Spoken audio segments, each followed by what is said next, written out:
আজকে আমি তোমাদের সাথে শেয়ার করব একটা খুব সিম্পল চোকার। সবার আগে আমি এখানে কার্ডবোর্ডের পিস নিয়েছি। এটা 5 সেন্টিমিটার বাই 3.55 সেন্টিমিটার। এটাকে আমি খাদির কাপড় দিয়ে মুড়ে নিয়েছি। এটা ডুয়েল টোনের কাপড়। আর মোড়ার জন্য আমি এখানে ফেভিক্রিলের ফেব্রিক গ্লু ইউজ করেছি।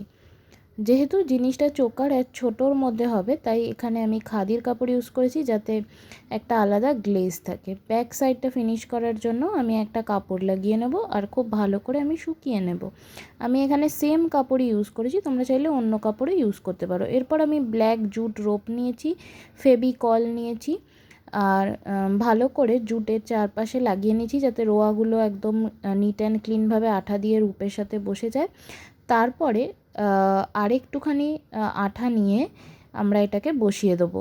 আর এই লাগানোর সময় খেয়াল রাখতে হবে কোনোভাবে কাপড়ের বেসের ওপর যেন আঠা না লাগে। যতটা লাগবে ততটা পরিমাণ কেটে নিয়ে আঠা দিয়ে একদম ফিক্স করে দেবো আর শুকিয়ে যাওয়া পর্যন্ত অপেক্ষা করব। যতক্ষণ এটা শুকোচ্ছে ততক্ষণে আমরা কিছু জুট কয়েল বানিয়ে নেব, যেগুলোর ডায়ামিটার হবে 2.5 সেন্টিমিটার। এইটার প্রসেস আমি আগে অনেক ভিডিওতে দেখেছি, তাই এখানে আর আমি করলাম না। এটা আমি ফেভিকলের সাহায্যে বসিয়ে দিচ্ছি। ফেভিক্রিলের ফেব্রিক গ্লুও ইউজ করতে পারো। এটা আমি মিডিলে এইভাবে বসিয়ে দেবো। এরপরে আমি একটা ব্ল্যাক পলিশের গিনি চোকার নিয়েছি, যেগুলো র মেটেরিয়ালসের দোকানেই কিনতে পাওয়া যায়। সেইটাকে আমি বসিয়ে দিয়েছি মাঝখানটাতে। এগুলো শুকিয়ে যাওয়া পর্যন্ত অপেক্ষা করতে হবে। এরপরে আমি দুটো ভাঙা কড়ি নিয়েছি। এই ভাঙা কড়িগুলো আমি আঠার সাহায্যে এখানে বসিয়ে দিয়েছি। সবার আগে আমি দুটো কড়ি এখানে বসিয়েছিলাম এবং তারপরে দুটো কড়ির মাপ ইকুয়াল নয় আমার মনে হয়েছে, তাই আমি এই কড়ি দুটোকে চেঞ্জ করে দিয়েছিলাম। চেঞ্জ করে এই দুটো লাগিয়ে দিয়েছি। এরপরে আমার পেন্ডেন্টটাতে শুকিয়ে গেছে আর আমি এখানে বাকি জিনিসগুলো অ্যাটাচ করব। আমি সেফটি পিনের সাহায্যে আরও দুটো জুটের কয়েলকে, যেগুলোর ডায়ামিটার 2.5 সেন্টিমিটার, সেগুলোকে ফুটো করে দিয়েছি। আর তারপরে তার মধ্যে আমি জাম্প রিং লাগিয়ে নিচ্ছি।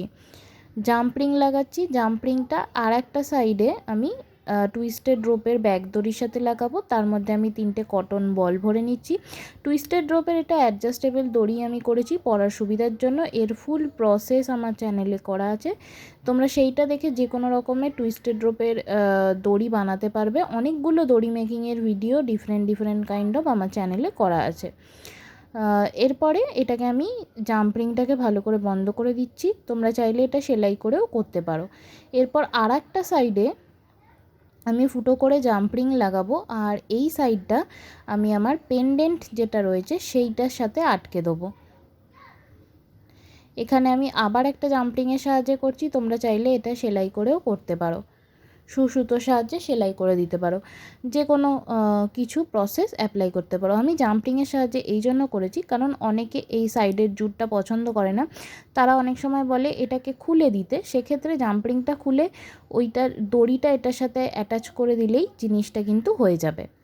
আমার নেক পিসটা রেডি হয়ে গেছে। এরপর আমি ইয়াররিংস করব। সেম জিনিসপত্রই আমি নিয়েছি, শুধু একটা কড়ি এক্সট্রা নিয়েছি। আর এই কড়িটা একটা জাম্পিংয়ের সাহায্যে গিনিটার মাঝখান থেকে আমি ঝুলিয়ে দিচ্ছি। যে কিনা গিনিটা পাওয়া যায় তলায় ঘুঙুর লাগানো, সেটার মাঝখানে আমি কড়িটা লাগিয়ে দিয়েছি।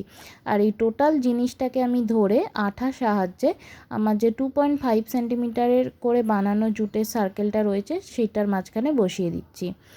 এরপর শুকিয়ে যাওয়া পর্যন্ত ভালো করে অপেক্ষা করব। আর একটাও বানিয়ে নেবো আর ইয়ার পিনস লাগিয়ে নেবো আঠার সাহায্যে। আমার সেটটা টোটালটাই পরার জন্য কমপ্লিট হয়ে গেছে।